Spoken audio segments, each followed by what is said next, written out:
कृष्ण भक्ताय सर्वभक्ताय नमो नमः। नमो महावदन्नाय कृष्ण प्रेमप्रदायते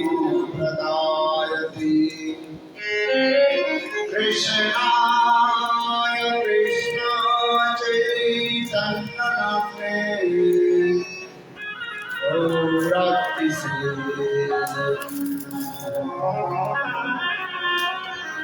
हे कृष्ण करुणा सिंधु दीनबन्धो जगत्पते गोपेश गोपिकान्त राधाकान्त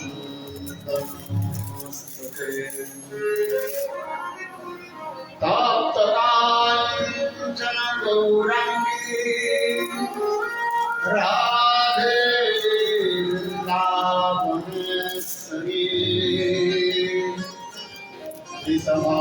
वृषभानुसुते देवी प्रणमामि हरे। ॐ वृन्दावै तुलसी देवै प्रियायै केशवस्य च कृष्ण भक्ति प्रदे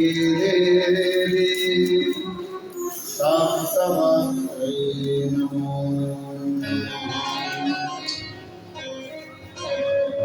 तावीना अपराधलक्ष्यै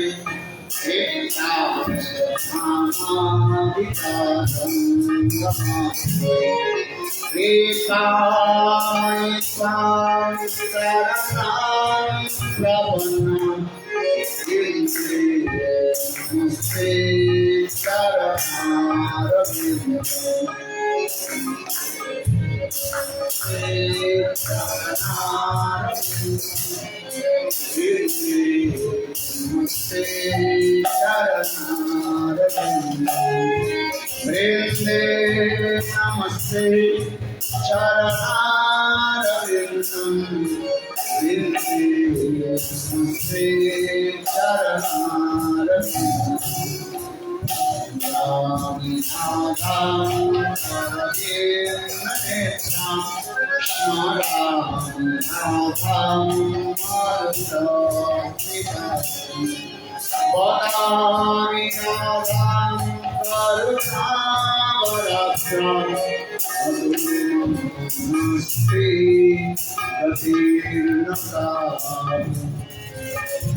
श्यामसुंदर शिखंड शेखर स्मेरहास मुरली मनोहर माधुरम कृपानिधि सप्रिया चरण करे संविदा दशने दिनं विभो प्रार्थये वस्तु मोहनतवादी वल्लभा जन्म जन्मनि मदीश्वरी प्राणनाथ विश्वानंदनी श्री मुखाब्जरथ दूरचटापद राधिका पदतले कृतस्थितिं तं भजामि रसिकेन्द्रसीद वंशे विभूषित करान्नवनीरलाभा पीताम्बरारुणबिम्बफलदृष्टा पूर्णेन्दु सुंदर मुखारविंदनेत्रा कृष्णात् परम तत्त्वं किमपि अहं न जाने न विराजै राज्यं न च कनकमाणिक्यं न विवाहं न जातम् जगज्जनकामं परवधूं मे सदा काले काले भगवती गिरिचरितो जगन्नाथ स्वामी नयन पथगामी भवतु जगन्नाथ स्वामी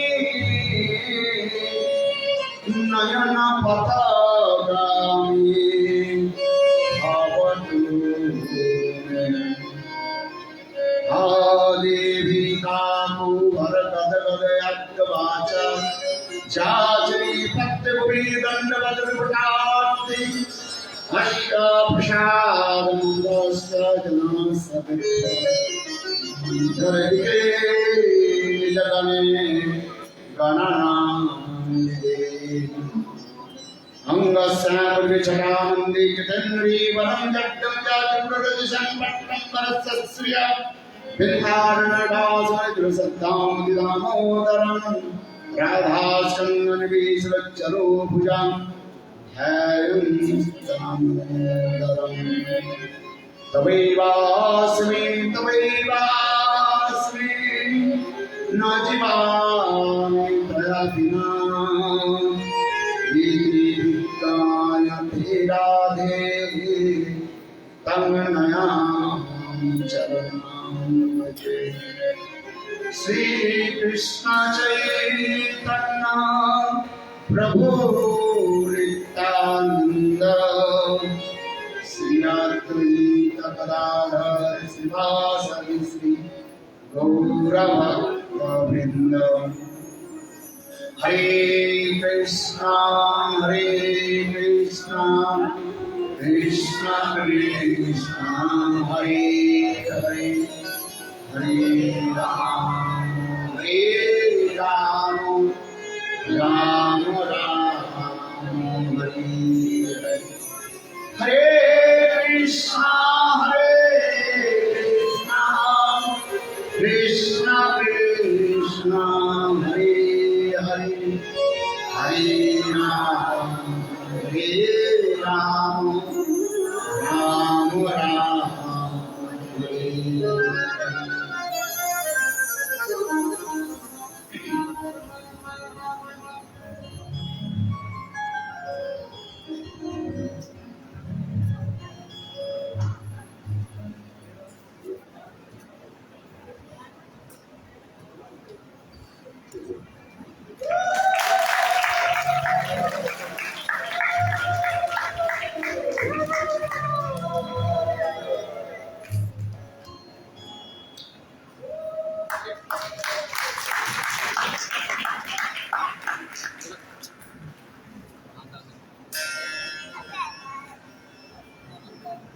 सर्वप्रथम मेरे गुरुपाद नित्य लीला प्रविष्ट एवं विष्णुपाद अष्टोत्तर सदस्य श्रीमद भक्ति वेदांत श्री रमण गोस्वामी महाराज एवं नित्य लीला प्रविष्ट एवं विष्णुपाद अष्टोत्तर सदस्य श्रीमद भक्ति वेदांत श्री नारायण गोस्वामी महाराज जी के अभय चरण कमलों में अनंत कोटि साष्टांग धन्यवाद ज्ञापन करता हूँ। तत्पश्चात नित्य लीला प्रविष्टम विष्णुपाद अष्टोत्तर सतनाम भक्ति वेदांत स्वामी महाराज एवं मंचस्थ विराजमान सन्यासी वृंद उपस्थित समस्त वैष्णव वैष्णववृंद मातृवृंद गुरुगत सज्जन वृंद हरि कथा पिपासु श्रोतृवृंद सभियों के चरण कमलों में मेरा जथाजथ दंडवत प्रणाम स्वीकार। आज श्रीमद् भागवत कथा की पंचम दिवस है। मुख्य विषय के बारे में आप लोग के निकट मैंने अवगत कराया। ये आज परात्पर परतत्व अखंड विश्व ब्रह्मांड के नायक ब्रह्मा आदि बड़े बड़े देवताओं की आराध्य वर्णन श्याम सुंदर की सर्वशक्ति स्वरूपिणी राधवी शक्ति स्वरूपिणी विषवान राजनंदिनी श्रीमती राधा जी के आज आविर्भाव तिथि हम मनाएंगे। गुरु पादपद्म कहते थे जिस प्रकार हम कृष्ण के उत्सव मनाते जन्मोत्सव मनाते उससे अधिक रूप में राधा के जन्मोत्सव मनाएंगे, क्योंकि हमारे इष्ट देव वास्तव रूप में गौरी वैष्णव के इष्ट देव श्रीमती राधिका। यद्यपि शास्त्र में भी कहा गया आराध्यो भगवान ब्रजेश तनयम तद्धाम वृंदावन ब्रह्मा काचित उपासना पदगुरु वर्गेन श्रीमद् भागवतम परम प्रमाण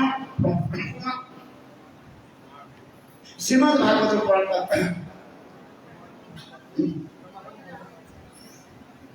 प्रमाण प्रेम कुमार महान श्री चैतन्य महाप्रभुर मत मिदं त्रादरो न परह आराध्य भगवान प्रतिष्ठित चैतन्य महाप्रभु अभिमत दे रहे आराध्य भगवान प्रतिष्ठित आराध्य देव प्रणोन्नत श्यामसुंदर तद्धाम वृंदावन उनकी नित्य धाम वृंदावन और उस वृंदावन धाम में सर्वश्रेष्ठ प्राणी शक्ति स्वरूपिणी उनकी काय हुआ स्वरूप ललिता विशाखा आदि किस प्रकार परक्या भाव से सेवा आदि करते हैं। जो परक्या भाव की कथा अमल पुराण श्रीमद् भागवतम प्रमाण देते हैं। ये प्रमाण और प्रेम कुमार श्री चैतन्य महाप्रभुर मतविदं तत्रादरो न परः यही गौड़ीय विश्व की तत्व सिद्धांत है। तथापि हमारे आचार्य जो बात कहते हैं जी गौड़ रस विचार में गौड़ीय विश्व की आराध्य देवी श्रीमती राधा बोलो राधा रानी की क्योंकि प्राप्त प्रदत्त कृष्ण भी जिनकी सेवा प्राप्ति करने के लिए त्रिसंध्या राधा कुंड में स्नान करते हैं। दिव्या प्रसादतः जब हमने श्रीमती राधा की मान प्रसाधन करने के लिए और उनके प्रसन्नता के लिए स्वयं कृष्ण भी जिनकी चरण कमल में नतमस्तक होकर के ना जिन्हें कैसे स्तुति आदि करते हैं जिससे हमारी गौड़ीय वैष्णव की आचार्य भास्कर अनेकों स्तुतियों के द्वारा दर्शाया। इस करके राधा और सुधानिधि ग्रंथ के प्रणेता प्रबोधानंद सरस्वती पाल इतने सुंदर स्तुति आदि दिखाया। जब इंद्र से दूर से खोलू का आपको वाणी नित्यं परस परस सिकंद मोरे जशाकलार सुनिधे विसवान जाया तत्कली कुंजे भवनांगन मान जनीश अरे राधा की दासी होने की इतनी दुर्लभता भी दिखा रहे हैं। क्या करें निविद और निकुंज सदन में गृह में जब राधा जी मानवती होकर के दरवाजा बंद कर देती है तो उस कुंज की बहिर् दरवाजा में बाहर स्थान पर स्वयं कृष्ण कोई साधारण नहीं शिखंड मौलिधारी हुए कुछ धारी वृंदन सुंदर बंशीधारी सबके महित करने वाले मनमोहन वही कृष्ण और जो हाथ जोड़ करके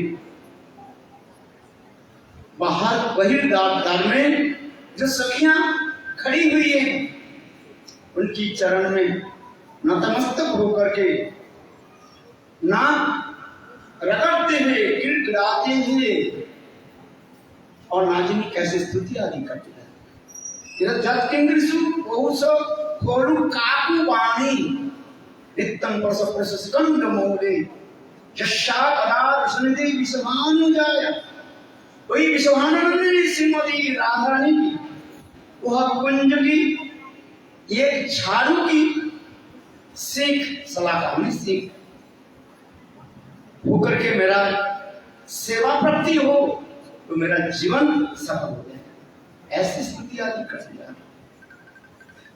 कहने की यही तात्पर्य है ये राधा तो कोई सामान्य वस्तु नहीं है कोई सामान्य स्त्री नहीं है। रागिनी शक्ति सर्वणी सन श्रीमती देवी कृष्णमयी प्रवक्ता राधिका पर देवता गौतमी तंत्र में नाजी कितने स्तुति अधिकार समय पर इस कथा को हम विस्तृत रूप में आलोचना करेंगे। क्यों हमारे आराध्य देवी है इष्ट देवी के यदि कथा नहीं बोले किसकी कथा बोलेंगे? जैसे सत्य गुरु के महिमा कीर्तन करके सदा सर्वदा आनंद समुद्र मग्ना आनंद समुद्र में डूब जाते हैं, गुरु की महिमा कीर्तन आदि करते हैं सदा सर्वदा। ठीक उसी प्रकार इष्ट देव की महिमा कीर्तनी मुख्य कहा गया शास्त्र में। इसके आज जिस प्रकार हम कृष्ण के जन्मोत्सव मनाएं उससे अधिक रूप से राधा रानी के जन्मोत्सव भी मनाएंगे। बोलो राधा रानी की, बोलो ऋषभानु महाराज की, बोलो कृतिका सुंदरी की जय जय श्री राम। अभी आए तक के अच्छा और सुन होनी चाहिए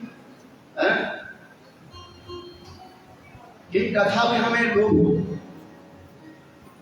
लोभ हरी कथा लोभ रसगुल्ला में नहीं है, लोभ किसमें होनी चाहिए? हरी कथा है। यही जीवन का हमारे सार कहा गया। भक्ति सिद्धांत प्रभुपाद कहते हैं हरी कथा ही हमारे जीवन सर्वस्व। यदि हरी कथा में रुचि नहीं हुई और सब कार्य कर लिया तो सब क्या हुए?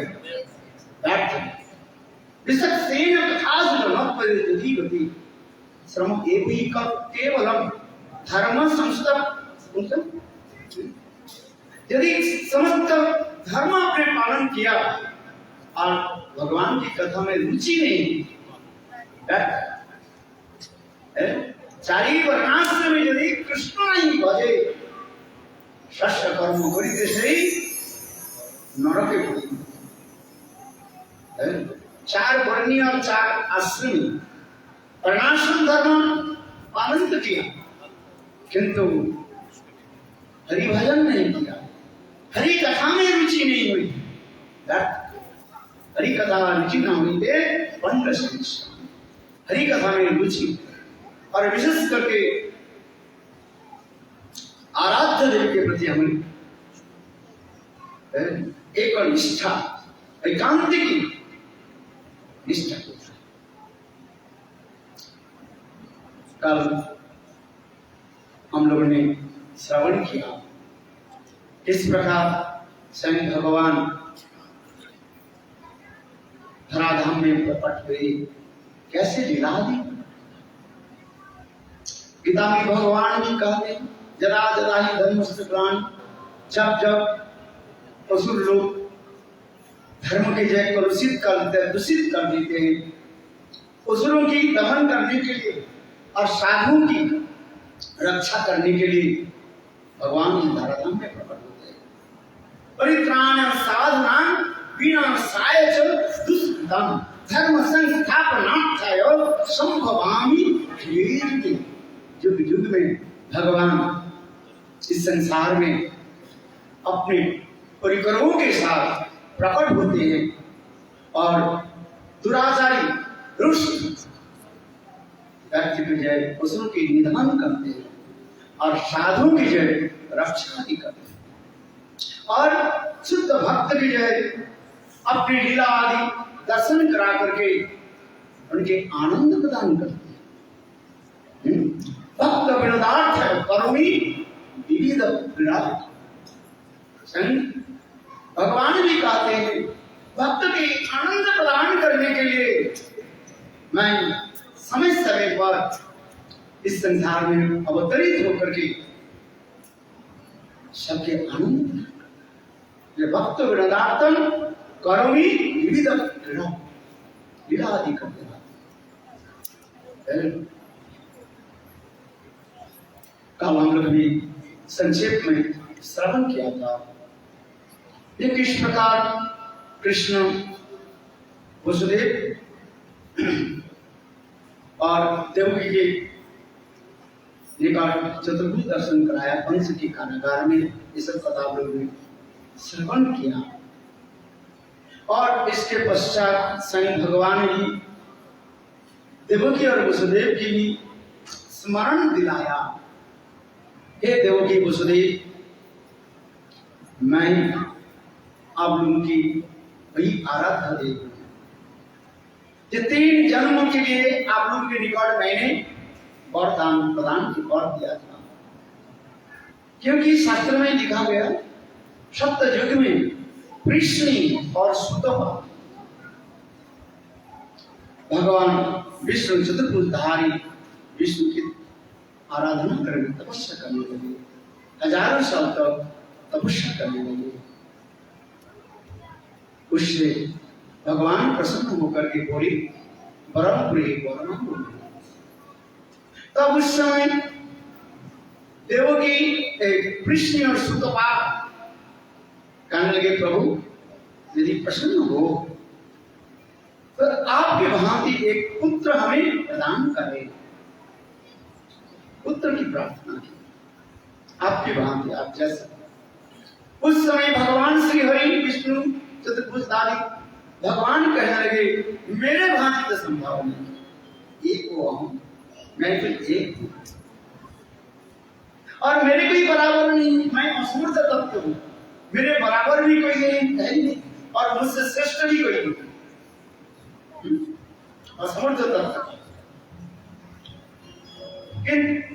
तथापि आप लोग की ऐसे कठोर वैराग्य और तपस्या से मैं प्रसन्न हो गया। मैं अब ये बात देता हूं, मैं स्वयं ही एक जन्म नहीं 3 जन्म आप लोग के पुत्र होकर के मैं ही कर सकता। उसी कथा को स्मरण दिलाया। यही सप्त युग में स्वयं भगवान कृष्ण और सुतपा के निकट पुत्र के रूप में जन्म लिया। उसकी कहा जाता है कृष्णी गर्भा भी नाम है। भगवान के नाम है क्या? कृष्णी गर्भा। दूसरी जन्म में कहते हैं वही कृष्ण और सुतपा अदिति और कश्यप होकर के प्रकट हुए। उस समय स्वयं भगवान उनकी वामन देव के रूप में प्रकट हुए। जिस लोग आपने दर्शन किया, सुंदर वामन देव का दर्शन किया, कैसे बलि महाराज को छल करके उससे सारी वस्तु के अपहरण किया और उनको कैसे सर्व संपत्ति भी प्राप्ति भी कराई। ब्रह्मा आदि देवताओं के ये दुर्लभ चरण उनकी सिर पर धारण कर और अंत में सुपर लोक में प्रेरण किया। इस समस्त विस्तृत विवरण श्रीमद् भागवत में। और तीसरी वही कृष्ण सुतपा देवकी और वसुदेव के रूप में प्रकट हुए और स्वयं भगवान वासुदेव के रूप में, वसुदेव के पुत्र वासुदेव के रूप में। यहाँ पर एक गुप्त रहस्य की कथा हमारे आचार्य का वर्णन करते। देखो, गोकुल में नंद महाराज विराजमान रहते और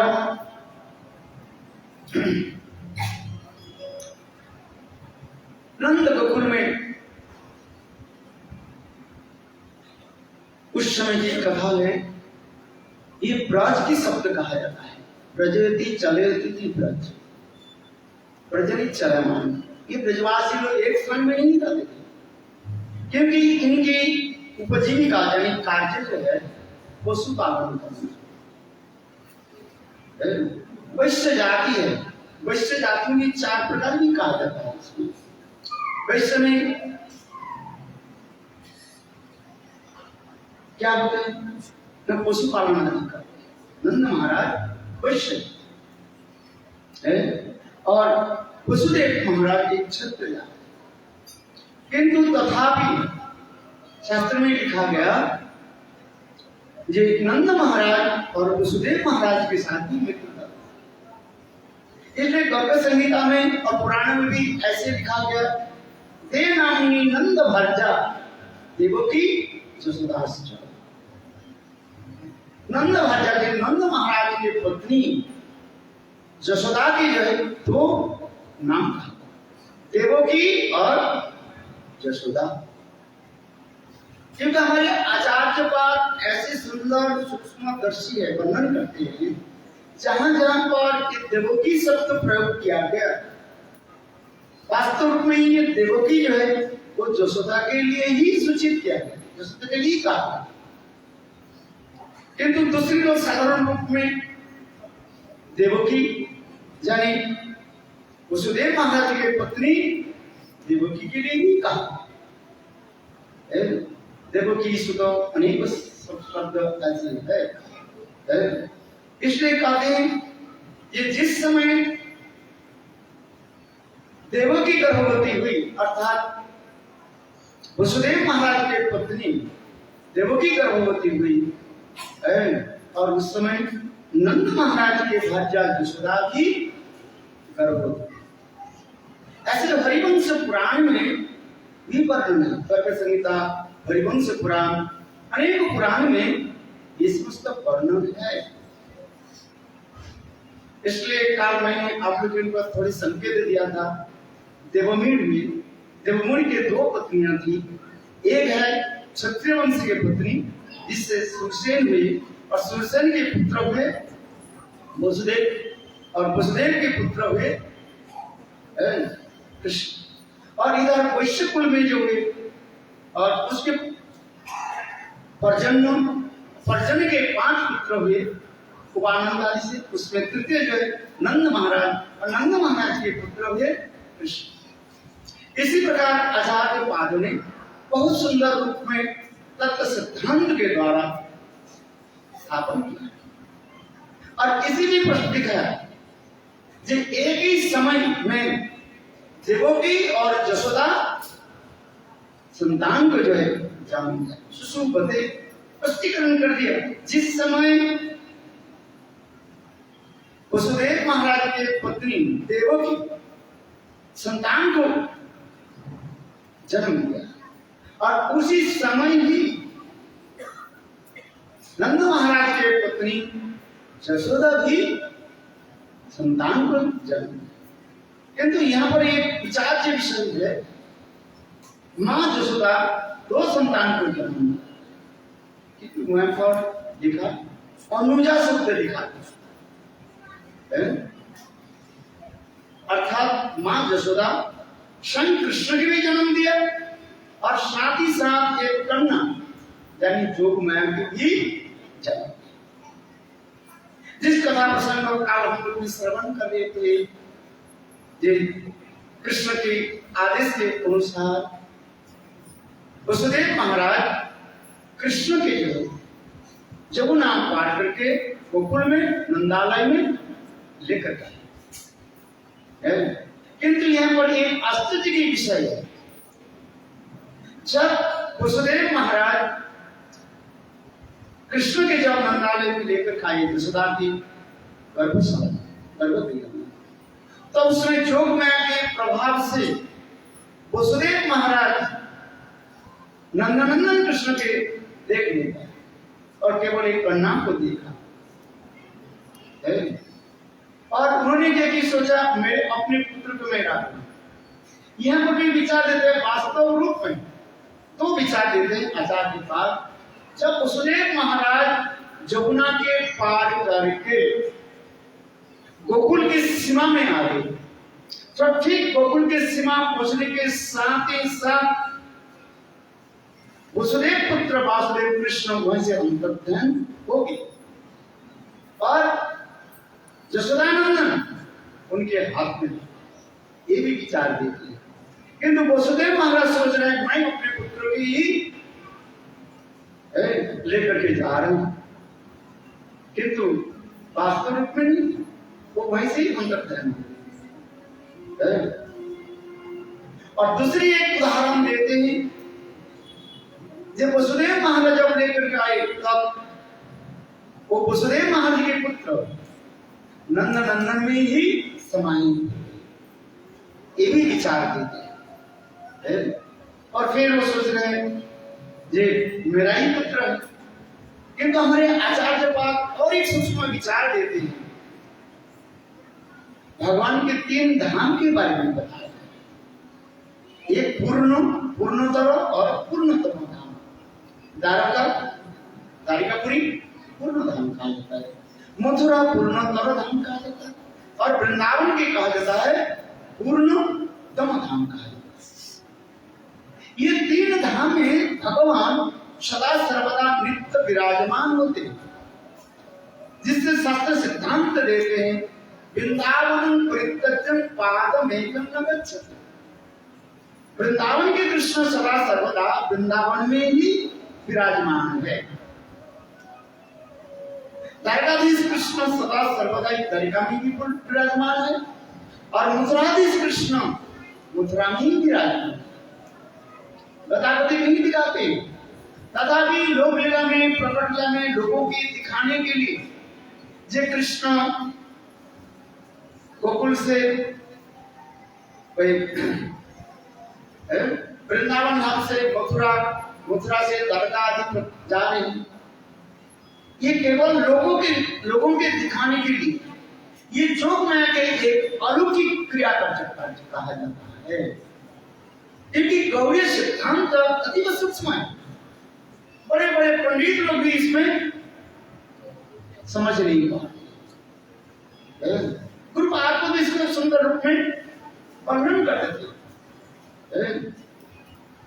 क्योंकि यही नंदोत्सव होने के पश्चात श्री गुरुदेव मथुरा में बड़े बड़े पंडितों के जो है बुला करके सभा आदि करते थे, और मथुरा के जितने बड़े बड़े विद्वान ब्राह्मण पंडित सभी को बुलाते थे, और सभी के द्वारा तत्व सिद्धांत की स्थापन करते थे।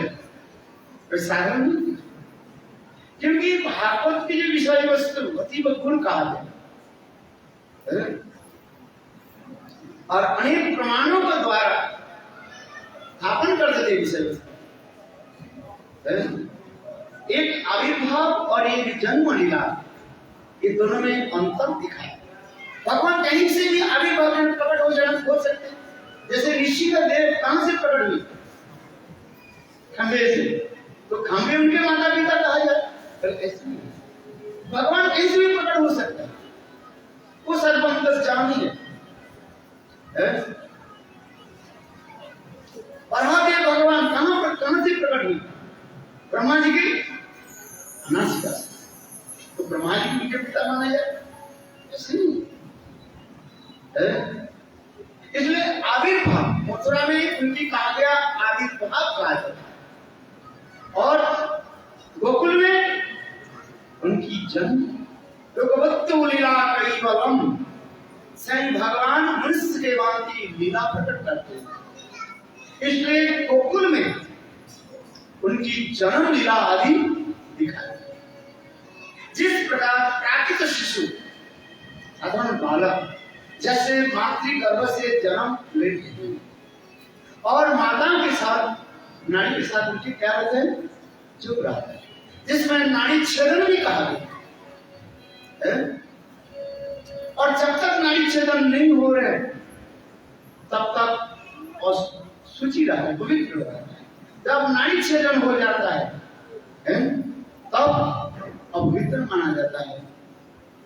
इसलिए नाड़ी छेदन के पहले ही ब्राह्मणों के बुला करके नंद महाराज ने किया कि दान दक्षिणा पुण्य कार्यादि की। इस सुखदेव से बात पर स्पष्टीकरण कर दिया इस श्लोक के द्वारा।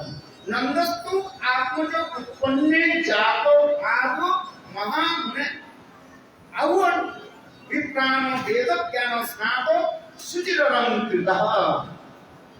इस श्लोक के द्वारा स्पष्टीकरण कर दिया। ये नंद महाराज ने क्या कि अपने आत्मज शब्द की अर्थ होता है अपने शरीर से जन्म लेते हुए, जैसे पिता की शरीर से पुत्र का जन्म लेते हैं और वही जो है मां के गर्भ में प्रवेश करके फिर पुनः संसार में जन्मते। उसी प्रकार लोक दृष्टि से स्वयं भगवान ऐसे लीला नहीं दिखा, इसलिए आत्मज शब्द रखा।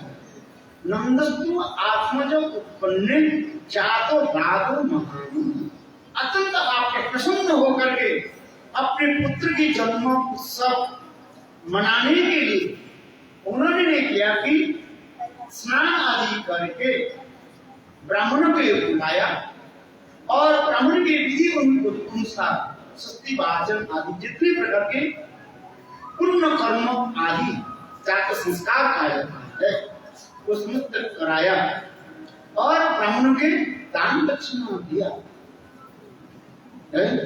इसके तरफ स्पष्टीकरण करते हैं ये कृष्ण नंद जसोदा के ही पुत्र है। यहाँ पर ब्रह्मसूत्र में भी दिखा नमित्रते अभ्रवपुषे, ये समस्त श्लोकों के द्वारा समय समय पर कथा को हम स्पष्टीकरण करते हैं। गौरी वचन के सिद्धांत अतीव सूक्ष्म है और इस श्रीमद् भागवत भी कहा जाता है परोक्ष भाग वेद एवं परोक्ष भागों के द्वारा स्थापित होता है, क्योंकि रसमाधुर्य जब प्रकाश होता है प्रत्यक्ष शब्द के द्वारा नहीं होता है। कैसे? अपरोक्ष शब्द के इनडायरेक्ट शब्द के द्वारा ही शब्द माधुर्य प्रेम माधुर्य प्रकाशित है। इसलिए नंद महाराज बहुत सुंदर रूप में अपने पुत्र की जन्म उत्सव भी मनाया। यहाँ पर एक कथा प्रसंग भी है। परीक्षित महाराज के जब सुखदेव गोस्वामी पाद ऐसे कृष्ण की अमृतमय कथा को श्रवण कर रहे थे और स्वयं मां यशोदा अपने बाल गोपाल को क्या की स्तनपान कर। इस कथा को सुन करके परीक्षित महाराज एक प्रश्न उठाए। श्रीमद् भागवत में स्पष्टीकरण करें। नंद की अक्रोध ब्रह्मन् श्रेय महोदयम् यशोदा च महाभागा पपूजन्तस्तां हरि। नंददेव अक्रोध ब्रह्मन् परीक्षित महाराज सुखदेव गोस्वामी बात कहकर अत्यंत दीनहीन होकर के करें ये ब्राह्मण हे गुरुदेव त्रिकाल आप भूत भविष्य वर्तमान जानने वाले को मैंने कुछ संशय के लिए छेदन किया। नंद की अक्रोध नंद यशोदा ऐसी कौन सा पुण्य कर्म जिसके फलस्वरूप स्वयं श्री हरि उनकी पुत्र में और विशेष करके मां यशोदा की स्तनपान किया। ये कौन सा नंद के अक्रोध ब्राह्मण श्री एवं महोदय यशोदा च महाभागा पपूजस्य स्तनम् हरि। इस कथा को सुन करके श्री सुखदेव गोस्वामी पाद गदगद हो गए।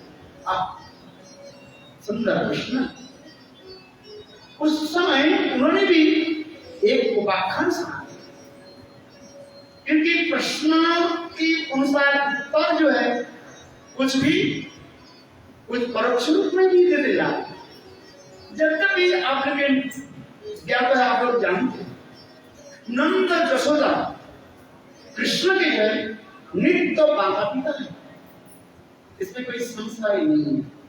नित्य गुरु वृंदावन धाम में अपराध नित्य गुरु वृंदावन धाम में उस नंद यशोदा ही कृष्ण के नित्य माता पिता। किंतु धराधाम में जब लीला प्रकट करती है और वो ये लीला को दर्शन जीवों के दर्शन कराती है, किंतु परोक्ष रूप में दर्शन कराया। किंतु वैष्णव गोस्वामी पाद ही दूसरी ग्रंथ में ये संत विराट भी वर्णन किया है। गुरुदेव कहते थे जब मां यशोदा अपने बालों के जन्म दिया उस समय उनकी गर्भपीड़ा होगी, मीठी मीठी गर्भपीड़ा भी होगी। पुत्र संतान को जन्म देना मां के कितने कष्ट है पिता के ज्ञात नहीं, पिता नहीं जानता, माता ही अनुभव करते हैं। विज्ञान के अनुसार भी कहते बोले एक हड्डी टूट जाने पर जितने कष्ट होता है, बोले मां किस पिता के क्या बोले संतान को जन्म देने में आते उससे कितने 20 गुना कष्ट होता है। एक हड्डी टूट जाए कितने कष्ट होता है, फिर 20 हड्डी टूटने के जितना यंत्रणा कष्ट होता है, बोले एक पुत्र संतान को जन्म देने में उतना ही कष्ट होता है। ऐसे ही लिखा गया। तो मां यशोदा जब बालक के जन्म दिया उस समय मीठी मीठी यंत्रणा होने से मां यशोदा भी मूर्छित। ऐसे भी पुराण में भी लिखा है। चलो आगे की कथा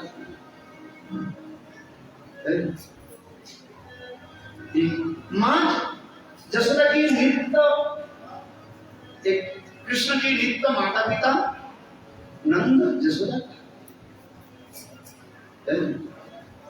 तथापि यहाँ पर लोक लीला में दिखाते जा रहे हैं कि किस प्रकार ये नंद महाराज ब्राह्मणों के बुला करके दान दक्षिणा दी थी और नाड़ी चरण भी कराया। इसमें तो ये वर्णन है क्योंकि इस एक ही श्लोक के द्वारा प्रमाण कर दिया ये नंदत्व आत्मज उत्पन्न चाको गातो महान अगुण विप्राण वेद ज्ञान स्नाद सुचिरवन् कृता स्पष्टीकरण किया। इसलिए कोई संदेह नहीं है। ये नंदनंदन कृष्ण पाद सदानंदन कृष्ण सदा सर्वदा वृंदावन में ही विराजमान रहते हैं। वृंदावन प्रत्यक्ष पादमेकं वृंदावन छोड़ करके वृंदावन कृष्ण कभी नहीं जाते। तथापि फिर दिखाते हैं गमनागमन दिखा रहे लोग के दिखाने के लिए वास्तव वो नहीं जाते। आगे की हम भी स्पष्टीकरण करेंगे। जब अक्रूर कृष्ण और बलराम को नंद भवन से लेकर के मथुरा के ओर चलने लगे और आदि मथुरा और वृंदावन की सीमा में जब आ गए जिसको कहा जाता है अक्रूर घाट, और वहीं पर रथ से जो है नंदनंदन कृष्ण यशोदानंदन कृष्ण अंतर्हित हो गए और मथुराधीश कृष्ण वहीं पर विराजमान हो गए। और मथुरा लोग सोचते हैं वही कृष्ण वृंदावन से और नंदालय से मथुरा में प्रवेश किया, किंतु ये सत्य नहीं है। भगवान की अनेक लीला जो कहा जाता है माया की जीवंत लीला भी कहा जाता है। चुप माया के द्वारा भगवान ऐसी लीला की प्रकट करते रहते हैं जो तत्व रसत्व मानवत्व नित्य सिद्ध भगवान के प्रियजन वो अनुभव कर लेते हैं, जान लेते हैं और साधारण लोग समझ नहीं पाते। इसलिए कहते हैं भगवान की दो प्रकार की भी लीला होती है। एक है असुर मोहन लीला, असुरों के जगमहित करने के लिए एक लीला करते हैं और भक्तों की आनंद प्रदान करने के लिए और एक लीला करते हैं। ये सब कथा बहुत सुंदर रूप में हमारे विश्वनाथ चक्रवर्ती पाठ वर्णन। अभी हम जो की कथा प्रसंग जो करें, परीक्षित महाराज को प्रश्न पूछा ये नंद की अवरोध ब्राह्मण सेवक महोदय जसोदाचो महाभागा तो इसी कथा को पुष्टिकरण करने के लिए उन्होंने ये कथा भी सुना दिया पूर्व काल में।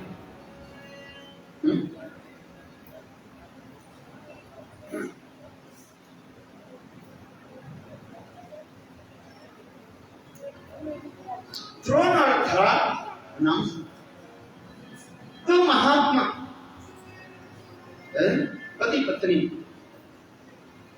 चतुर्मुख ब्रह्मा के निकट प्रार्थना आदि करने, कठोर तपस्या आदि करने, हजारों साल तक कठोर तपस्या आदि करने, उनकी तपस्या में संतुष्ट होकर के ब्रह्मा जी कहने लगे परम गृही और मांगो।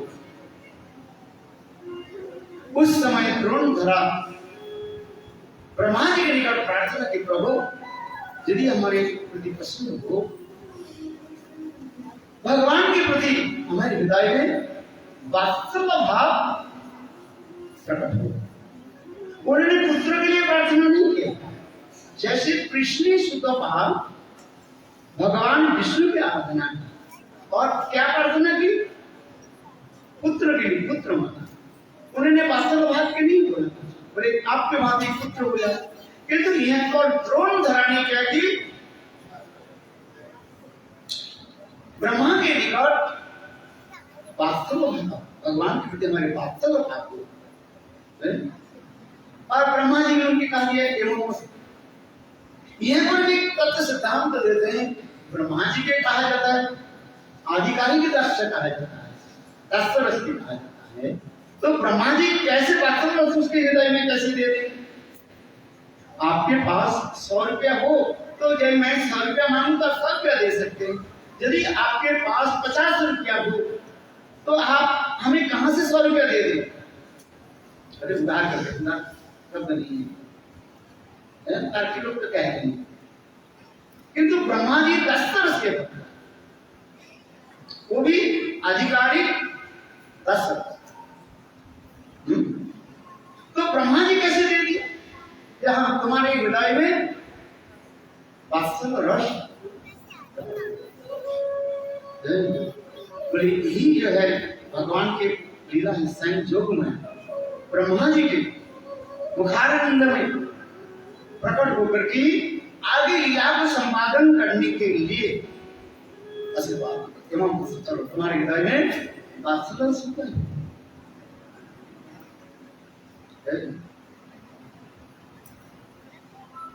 इसलिए गोपी गीत में भी कई श्लोक की है। ये ब्रह्मा जी के पार्थिव को होकर के आप संसार में आए, ये भी कथा भी है श्रीमद् भागवत की याद है। जब धराधरी पृथ्वी देवी पापियों के द्वारा इतने त्रस्त हो गए और सहन करने का, उस समय पृथ्वी देवी को रूप धारण करके देवता के निकट प्रार्थना करने लगे, हमें रक्षा कर। देवता लोग कहने लगे हम रक्षा कर नहीं, पाप से आपके हम मुक्त कराएंगे। तब उस समय पृथ्वी देवी को रूप धारण करके देवताओं के साथ ब्रह्मा जी के निकट प्रार्थना की। फिर ब्रह्मा जी क्षीर समुद्र के निकट आए और वहीं पर जहां पर स्वयं भगवान विष्णु जो निद्रा में विराजमान थे, उस समय ब्रह्मा की स्तुति आदि करने लगे। तब उस समय भगवान श्री हरि जोग निद्रा से उठे और ब्रह्मा आदि देवताओं के सारे प्रार्थना के श्रवण किया और श्रवण करके स्वयं भगवान श्री हरि उन्होंने किया कि अपने मस्तक से 2 बाल को उखाड़ा, एक सफेद बाल और एक काले बाल, और ऐसे करके रख दिया। कहने लगे देखो मेरा ही आराध्य देव भगवान अति शीघ्र ही धराधाम में प्रकट होकर के पृथ्वी के भूभार हरण करेंगे। जिस प्रकार बाल उखाड़ने में भी कष्ट नहीं लगता, उसी प्रकार भगवान श्री हरि यानी स्वयं भगवान कृष्ण भूभार हरण के लिए प्रकट हुए। और ये सफेद बाल और काले बाल की तात्पर्य दिखाया, ये साक्षात कृष्ण एक काले बाल है तो स्वयं कृष्ण, और सफेद बाल उनकी अग्रज बड़े भाई बलदेव प्रकट हुए, और प्रकट होकर के गुहार को हरण करेंगे और अनेक विविध लीला आदि प्रकट करेंगे, ये भी सूचित करती है। इसी प्रकार द्रोण धरा की जो ब्रह्मा जी ने वर दिया है, और इसमें एक सुंदर तत्व सिद्धांत भी हमारे आचार्य के पास देते हैं।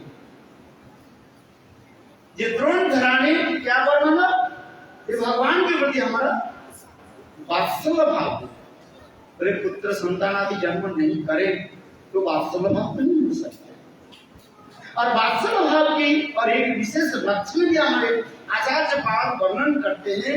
प्रशास्त्र के अनुसार स्तर में दूध आती है, ये एक विशेष वैशिष्ट है। पुत्र संतान आदि जन्म ग्रहण करने के साथ ही साथ मां के स्तन में अपने आप दुग्ध जैसे स्तन दुग्ध में वो क्षरित होता है। ये वात्सल्य भाव की एक विशेष वैशिष्ट हमारे आचार्यपाद ने शास्त्र में लिखा है। इसलिए ब्रह्मा जी की वचन रखने के लिए स्वयं भगवान ने इसी प्रकार प्रकट हुए, अनेकों तत्व सिद्धांत कारण आदि हमारे आचार्य पादों ने दर्शन किया, किंतु वास्तव में यह विचार है जो मैंने जो कहा, ये द्रोण और धरा ये जीव तत्व है, ये परिकर नहीं कहा। और नंद जसोदा ये क्या है, परिकर। गौरी वैष्णव के विचार में एक विशेष है, परिकर तत्व जीव तत्व एक नहीं है। जीव तत्व किसको कहते हैं, परिकर तत्व किसको कहते हैं, इसके बारे में हमारे श्री रूप गोस्वामी पाद लघु भागवत ग्रंथ में और सनातन गोस्वामी पाद बृहद भागवत ग्रंथ में ये समस्त विचार करके दिखाया, और उसी संदर्भ में श्री जीव गोस्वामी पाद भी संदर्भ में इसमें विचार करके दिखाया। ये जब कृष्ण जब अपने परिकरों को लेकर के अर्थात नित्य गोलोक वृंदावन धाम से इस धराधाम में प्रकट होने लगे, अर्थात नंद जसोदा प्रकट होने लगे, उसी समय ब्रह्मा जी के दिए हुए वर की सार्थक करने के लिए जो मैंने किया कि कृष्ण द्रोण और धरा को किया कि नंद जसोदा की हृदय में व उनके शरीर में प्रवेश कराया, और करा करके उनकी ये वात्सल्य रस आस्वादन करना।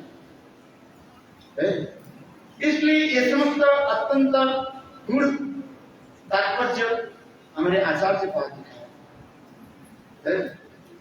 अभी हम कथा में थोड़ा आगे बढ़ते हैं, समय संक्षिप्त है, बहुत सुंदर कथाएं है।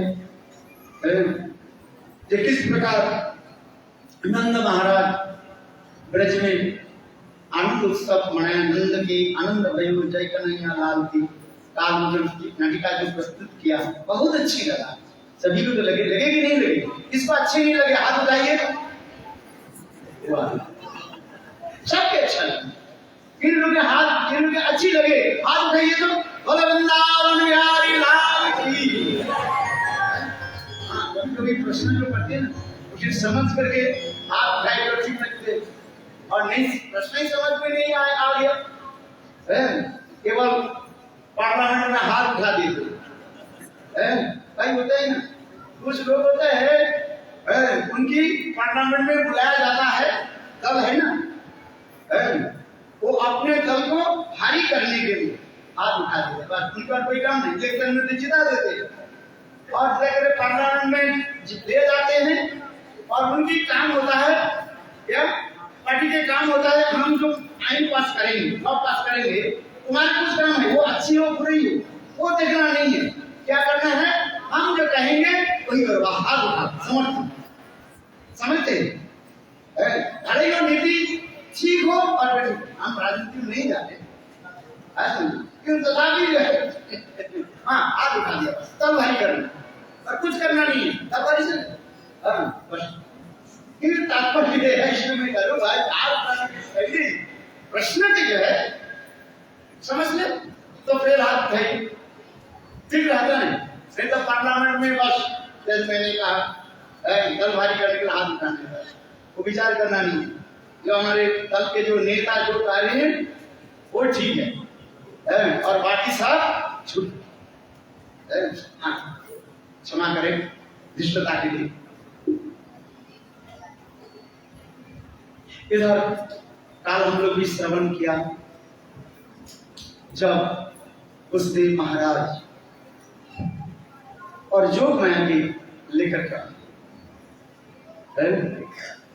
और देवकी के दिए और उस समय संतान को क्रंदन सुन करके जेल में सभी जगह और कम से भी समाचार मिले कम से पहले ही तो बहुत उद्विग्न थे और समाचार सुनते ही कारागार में आए और देवकी के हाथ से देवकी तो बहुत प्रयास की ये भैया ये ये बालिका है ये बालक नहीं है ये विष्णु नहीं हो सकता देखो तो ये कैसे सुंदर बालिका है तुम्हें मामा मामा करके कितने सुंदर बाकी किंतु कंस सुनने वाले नहीं कंस ने की छपट करके देवकी के हाथ से ही उनको और लेकर के उनको मारने के लिए प्रयास की किंतु जो मैंने किया कि कंस के हाथ से बाहर और इतने जोर से कंस के माथे पर लात जमाया कंस इतने विशाल शरीर कंस महाबलवान सर कंस और कंस बिल्कुल जमीन पर और देखा उनकी ये आराध्य देवी काली देवी दुर्गा के रूप में अष्टभुजा के रूप में और उनके कहने लगे कंस मुझे क्या तुम मार तुझे मारने वाले श्री हरि विष्णु अनंत के ही जन्म ले चुके ऐसे कहा करके अंतर्हित हो गए। इसके पश्चात कंस विचार कर रहे क्या और रात ही रात इमरजेंसी मीटिंग बुलाया एक तो कंस दुष्ट ही खाई दुष्ट दुराचारी शराब पीना दुष्ट के कष्ट देना दुराचारी और उनकी मंत्रीगण भी उसी प्रकार होते बड़े जैसे आदमी होते हैं जिस स्वभाव के लोग होते हैं और उसी प्रकार उनके भी भगवान उसी प्रकार होगा दुष्ट के कौन संग करे दुष्ट ही तो संग करता है उसी के तो डंडा लेकर बड़े छत्र लेकर चलते हैं हम किसी राजनीति में नहीं जाते तो किसी के कटाक्ष से बात नहीं करते तो शास्त्र के विचार है एक व्यक्ति दुष्ट है जानते तो उसके डंडा लेकर के क्यों चल रहे उसके समर्थन कर उसके विचार को उसके आदर्श को वो समर्थन कर तब तो उसके पीछे चलते कहते नहीं मैं किसको से नहीं जानते ये मानने वाले नहीं सत्य है जो जैसे व्यक्ति होते हैं वो उसी व्यक्ति की तो छत्र लेकर भी चलते आदेश होते नहीं आप लोग तो विद्वान है पंडित है सब जानते जो जैसे व्यक्ति होगा हो सके अपने स्वार्थ सिद्धि के लिए हो वह अथवा अपने कार्य के जैसे भी हो वो उसी व्यक्ति के समर्थन करता है दुष्ट के समर्थन कौन करता है खाओ दुष्ट दुष्ट का त्याग करता है। भागवत में ऐसे श्लोक है, प्रमाण है, केवल प्रमाण देने के जाए तो मेरा समय नष्ट हो जाए, किंतु भागवत में ऐसे ही लिखा। एक अंश दुराचारी था, उनके समर्थन करने वाले भी सबको सुन भी इमरजेंसी मीटिंग बुलाया रात में,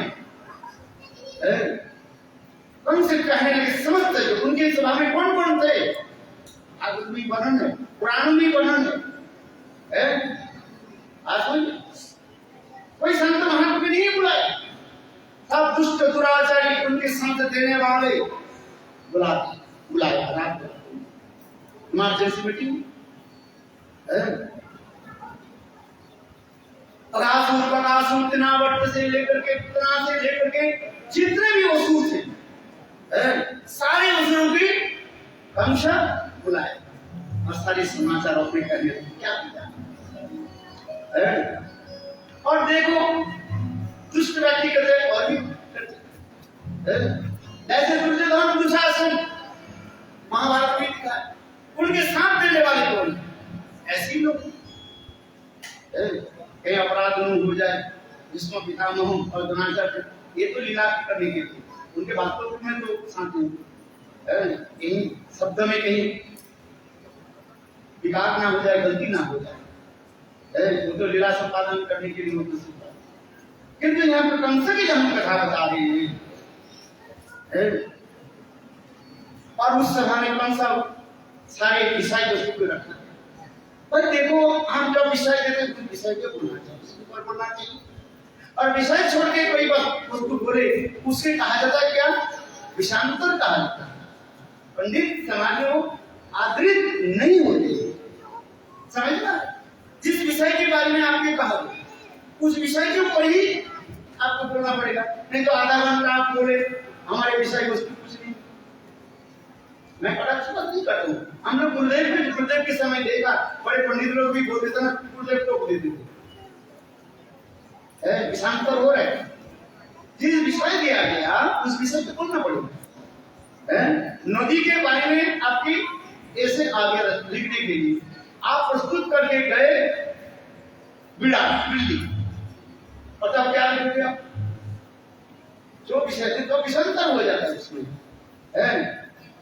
आज समझ में हमारे बच्चे ऐसे कारण दिए तो उसमें मार्क्स से 0 मार्क्स आ जाए, विषांतर होने पर 0 मार्क्स। अरे श्रोता वो कहे बहुत अच्छे बोले, किंतु विषय वस्तु हमारी क्या है, हमें क्या विषय बोलने के लिए दिया,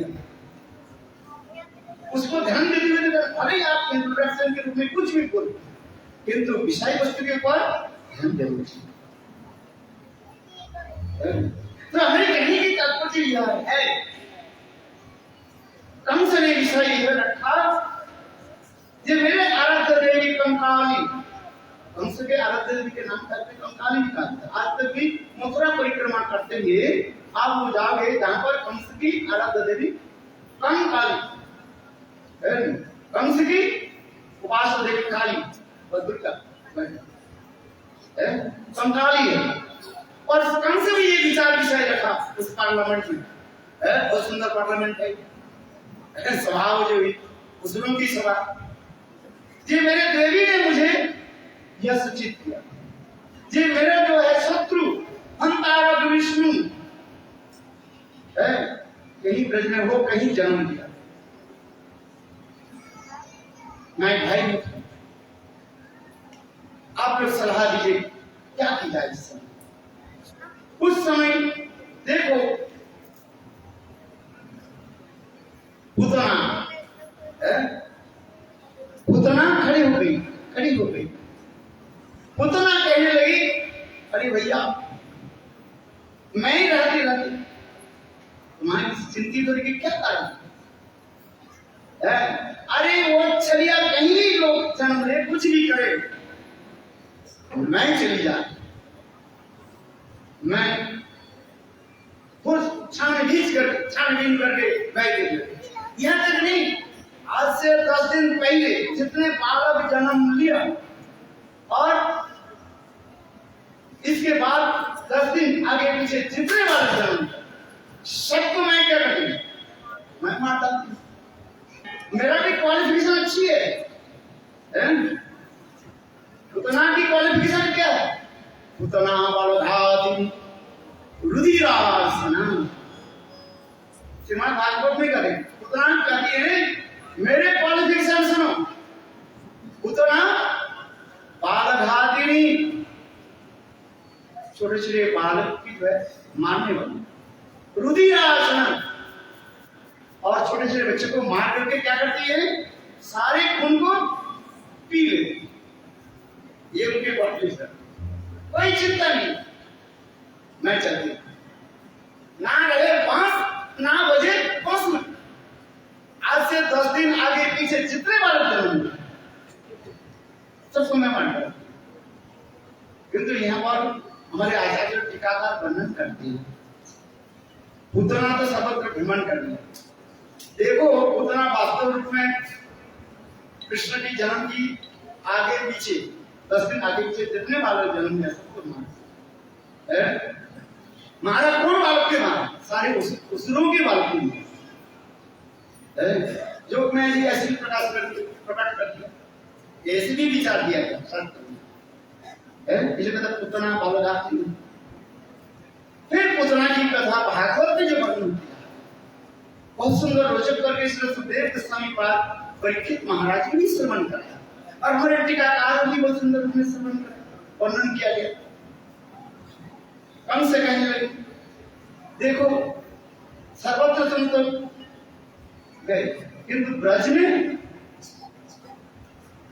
में जाना चाहिए।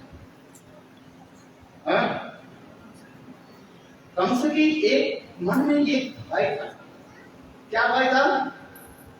कंस जानते थे ब्रज की धूली कोई सामान्य धूल नहीं हो,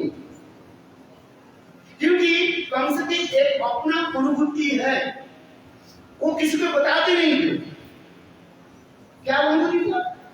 कंस एक बार क्या थी न मथुरा छोड़ करके वृंदावन में प्रवेश करने की प्रयास, मथुरा की सीमा पार करके जब वृंदावन में आई तो उस समय जो मैंने किया कि उसके झपट पकड़ ली, और पकड़ करके ये तालाब में इसको डुबाया, और डुबाने के साथ ही साथ कंस क्या हो गया, एक डोगरी बनी, डोगरी पूरी पार कर, और ये सब गाल, दोनों गाल बिल्कुल, आंख धस गई और हड्डी आदि बिल्कुल दुखी बन गई। जो मैंने की स्थान पर उनके बैठा, इतने समय गोपियां आई, गोपियां कहने लगी, डगरी कहां के रहने वाली हो? नहीं दिखाई पड़ी। कौन गांव से आई हो?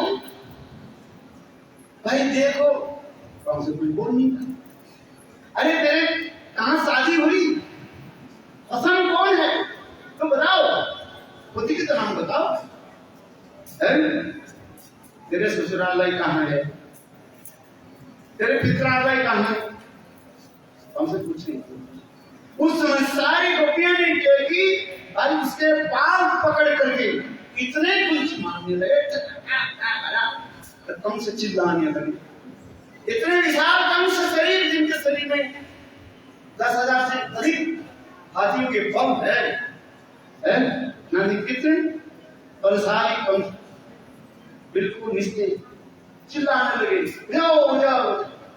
इतने समय जो मैं आई, फिर उनको गोपियों से हटाया और कंस के पकड़ा करके फिर पुनः वो तालाब में डुबाया, और उठा करके उसके मथुरा से सीमा में फेंक दिया, और कंस पुनः शरीर हो गया। कंस इससे भाग गए और दूर कभी। इस कथा को कंस अपने जानते थे, अनुभव ये ब्रज की धूल में क्या चीज है, क्या शक्ति है। क्योंकि हमारे आचार्य पाद भी आगे जाकर के वर्णन करते हैं कि कंस कितने असुरों की भेजा, और कोई असुर भेज करके नहीं है, पूतना से लेकर के दिनावर्त घास आदि सारी को भेजा, एक असुर भी वापिस नहीं। तो कंस स्वयं क्यों नहीं गए? इतने बलशाली है, कंस कोई साधारण नहीं। क्यों? कंस ये उनके पता था ये बृहद की धूलकणा की स्वाद नहीं है। आगे जाकर के मैं कथा आपसे वर्णन करूंगा। इसलिए कंस अंतिम में प्लान बनाया ये किसी प्रकार के कृष्ण बलराम के व्रत से बाहर लेकर जा, मथुरा में लेकर जा, और एक मथुरा में हम लोग सब घेर करके और उनकी चल मार अब काम करना। आइए कथा में जिस कथा प्रसंग हो पुत्रा तुम जाने के लिए इतने उत्साहित हो जानते कैसे तुम जानो? तुम्हारे इतने पूर्ण शरीर विशाल तुम्हारे शरीर है, तुम जाने कौन देंगे ब्रज में? हाँ जो कार्य हो मैं ब्रज में जो तुम्हारे इतने शरीर देखकर तो सब डर जाए। क्या कोई कर सकते? पुतना कहने लगे अरे भैया कंस इतने आप चिंता नहीं कर रहे, मैं सुंदरी रूप बना लूं, मैं मायावी हूं, अनेक सुंदर रूप बना चल जाओ। कंस कहने लगे हाँ हो सकता